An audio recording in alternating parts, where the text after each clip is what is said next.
What is stopping Americans right now from revolutionizing?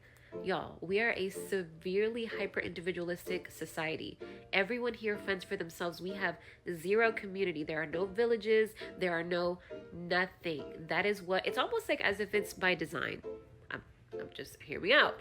But seriously, that's the very simple reason why not. That's just like a genuine question to the people of the United States right now with everything that's happening around current situations in the world. Do you guys remember that there are so many more of you than there is of him? What would happen if you all just went on strike and just didn't comply? Genuine question. I know I'm not the only person that's been seeing this type of video on my FYP the past few days, especially from people living in foreign countries, and I have thus far told myself I'm not going to respond to it because a lot of it is going to be rage bait, and I'm not going to engage in rage bait in 2026. But this one was a genuine question, so I'm going to give you a genuine answer. Bluntly, we can't afford to. We can't afford to go on strike. Let's start with the fact that most of us don't get any sort of funding from the government. Most of us get all of our funding, all of our money, all of our benefits, and everything from the job that we have. On top of that, most companies do not have unions, and therefore collective bargaining does not exist. If we were to strike, we would be fired. If we are fired for striking, we now have no health insurance, no money to pay our rent, no money for food, no child care, no money to pay back our student loans. The vast majority of Americans actually don't own homes, so if we cannot afford our rent, we are now evicted and on the street. If you do not have health insurance, you cannot afford your prescriptions. If you cannot afford your prescriptions, you will get sick and go to the hospital. If you cannot afford insurance, guess who pays the out-of-pocket cost for the hospital? You do. If you cannot afford that, guess what happens? Your credit score goes down. Guess what happens if your credit score goes down? You cannot get a loan. Guess what happens if you cannot get a loan? You cannot afford anything else day to day that's going to cost you more than what a paycheck would monthly. If you lose your job because you were striking and you cannot afford childcare anymore, you cannot get a new job because you cannot take that child with you to a job interview that is seen as unprofessional. We do not have universal pre-K. You cannot get somebody under 4 years old into school. You have to pay for childcare or have a family member help you. Because things are so expensive nowadays, most of us actually do not even have a savings account. I, for one, have a full-time job, 2 if you include this, and I still only have $5,000 in my account. That is 2 months of rent without any employment. And with that being said, I still have more money than a vast majority of Americans. And for all the comments saying that the Americans just can't fathom being a little bit uncomfortable with a strike and we might lose health insurance, we have no safety net. Do you understand how many people will die if we just give up our job to say, we're gonna strike, and for what? You think it's gonna stop anything? We understand things are bad, not just domestically, but internationally. We don't need to be reminded of that. I hope this is a genuine answer to a genuine question. And that's why capitalism works so well here. It's designed to keep us stuck. Gotcha. You told me reasons for not striking, but to me, all I heard was reasons that you should absolutely be striking. Like, how on earth do you guys expect things to get better without fighting? If you don't have unions, make them. Organize your co-workers. Organize your community. Don't act alone, but do something. For a strike to work, the country will have to be united, and America is not united. Therefore, we could never have a complete strike. And I don't think people outside the US understand how big America is. I beg your pardon? How is my striking in Virginia going to help someone up in Minnesota? I don't think people understand how big our country is and how we have such difference between states. Huh? We're the youth, and we need to represent the people, and we need to show that we give a f***. I'm here to support our students who are leading this action. It brings me so much joy that the younger generation are bold and fearless. This is the most important thing, to be out here and protesting. You sleep, you eat, and you protest right now. That's like what you have to be doing, because how else can you do anything other than that? If we don't show up, nothing changes. If we're not out here showing them that we care about what they're doing to the people, nothing's gonna change. That's what I'm talking about. The reason why Americans won't revolt in light of all these fouls is because America never has really been like that. Our revolutionary spirit is mostly mythologized. We did not beat Britain, bro. If it wasn't for the Dutch and French, Britain would have wiped us the fuck out of here. All Americans. I don't care if you're black. I don't care if you're gay. I don't care if you're a woman. I don't care what marginalized class you believe that you're a part of in the United States of America. We are all conditioned to be loyal to the state. American exceptionalism is America's only true value. Americans aren't revolting because revolting requires you to lose something. It's that simple. Revolting requires you to be disobedient. Revolting requires you to break the law and not give a fuck what anybody thinks about it. Well, Gabe, why don't you go first? Because Luigi Mangione is sitting in jail, guys.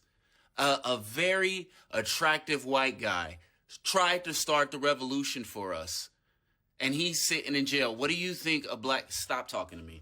Me throwing my life away is not going to get y'all to revolt. Y'all are still talking about midterms. And there is just 3 million documents released that confirms everybody on both sides have been allowing pedophiles to run the country. If evil people make your laws and enforce your laws, you are...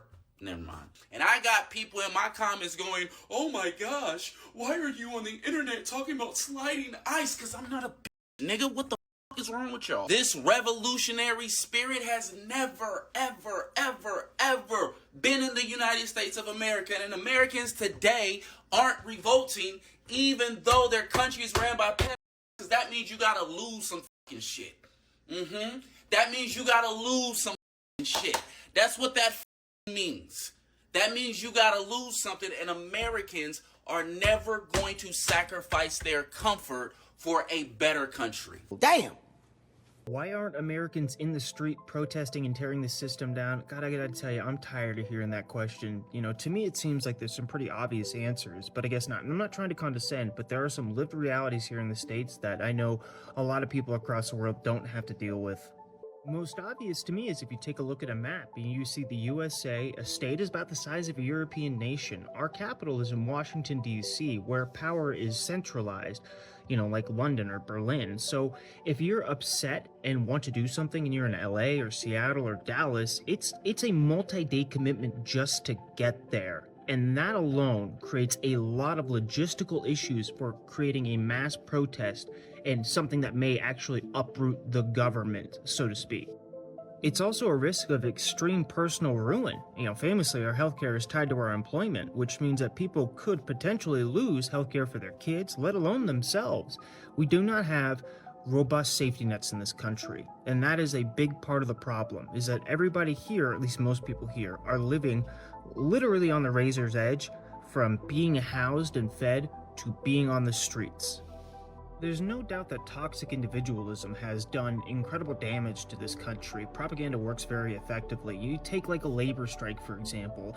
The reason we can't do that is because we don't have the infrastructure nor the communities built to do that. Is that a failure of us? Yes, but if we don't have a pool of resources by which people can survive while we go on a labor strike, then we can't effectively do it, and that is massively problematic. Lastly is the issue with hardware, so to speak, and maybe it's the most important one. If we were to rebel against this government, we all have a fear, I know, that is inside of us that if it came to an armed conflict, the military would absolutely annihilate us. The technology they have access to far outstrips anything that we have as civilians here, even though we're all pew-pew gun people here. Not to mention what police forces have access to anymore. We have militarized so many of these other institutions in a way in which we could not effectively fight back if it came to that. Civic engagement is at an all-time high in this country, especially at the local level with even school board shit. You know, we are doing what we can. We are building mutual aid networks, but it's never going to be televised. You're never going to see that. And yes, it's been a real privilege for Americans, especially white Americans, that we haven't had to do this before. So we never built out this infrastructure, but we have to do it now, and we're doing the best we can. For me, it's not so much my health insurance, which is more complex than before. It's losing my income and defaulting on a car loan that can devastate my life, that I'm trying to build after years of abject poverty. So it feels like a double-edged sword. You either strike and risk the potential of losing your livelihood, or you sit back and kind of just live on life the way it is with no change at all. Today I want to explain to you the answer to the question that many of my international followers and watchers keep asking me: why are Americans not standing up and revolting against their government? This comment right here that responded to a Canadian asking that question says, we literally fucking can, especially if we're lower income. The second we do, we get locked up and labeled as terrorists. Have you not seen what they're doing to peaceful protesters? Now, I want to make it clear, this is a very normal and a very common response to most people when they're asked why they don't go out into the street and protest. Not just in the US, but all over the world, a similar excuse is used. People are afraid of what could happen to them, what might happen to them, that it could be them that gets thrown into jail, gets shot by a cop, or something worse. But we have to understand that this logic is used as a mechanism of control to make you and millions of other Americans too afraid to stop their tyrannical government from literally disappearing people off the streets. This is the logic that allows governments to stay in power well after they have lost all popular support. It is fear that keeps control, and it is fear that stops change from occurring. Americans also bring up that their cops are incredibly violent, that they attack people, that they kill people regularly, and we all know that around the world. But I think you don't understand what other regimes are like, that they are willing to do exactly the same or much worse to people. To understand why you must break this logic, we must look at Ukraine, the Maidan, the revolution of dignity. What seems like 1,000,000 years ago in 2013 started a revolution that occurred in Ukraine that got rid of their Russian-backed dictator who was using their country as a piggy bank. They were out in the streets for months and months, getting the shit kicked out of them by cops. And not only that, they were shooting and protesters. But them, like so many other movements, stuck to it, did not give up, when day after day, people young and old from every political faction and wing came together to stop and oust their government. And eventually, their president fled to, of course, Moscow. Unfortunately, Ukraine had a situation where their dictator was being backed by a much more powerful neighbor that has nuclear weapons. But Americans, you do not have a Russia or a country that will intervene if things get out of hand for Donald Trump. And you can look all over just Europe to see examples of this. In Serbia, we have students leading a months-long general strike against the government that has caused almost every single person, except for the literal president of the country himself, to resign. In Georgia, it is even more brutal what the state is doing to people, attacking kids and old people in the streets for fighting for their democracy and their rights. So there is no excuse for Americans. There is no excuse but fear. And fear is something that kills the mind. It kills your ability to do anything, and it kills your ability to seek change and bring down tyrants. You must overcome your fear if you are going to beat fascism. Higher education, low job stability, and healthcare linked to said job make for a very compliant population. It's not a bug of the US, it's a feature. Let me know what your thoughts are with the conversation we had. This is just to have a candid conversation. There's no hate, no animosity against anyone. If you feel like you want a change to happen, then that's your choice. If you don't want, then it's up to you. But I would like to hear what your thoughts are. Leave your comments down below. If it's your first time to the channel, make sure you like, comment, and subscribe. Also, check out this video. I'm pretty sure you're definitely going to enjoy it. But nevertheless, I'll see you guys when I see you. Peace.